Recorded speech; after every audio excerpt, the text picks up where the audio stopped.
כן, מה את מבקשת רשות בכלל? ברור.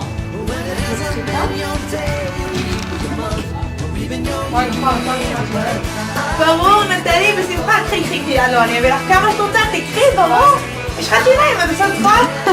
אני לא מבינה שהיא שואלת את זה, כולנו באותה דירה, לא, יש לך שיניים, מה קרה? בשמחה, נטלי, תקחי. תודה. נויקה! אפשר לשבת לך בקרם? דחוף? יעל, כבר מה זה מוקדם? אני אומרת לך, כאילו, כולם מבקשת ממני קרם, כן? מה אבא שלי לא תוכל? יום אחד כן, יום אחד תתקין,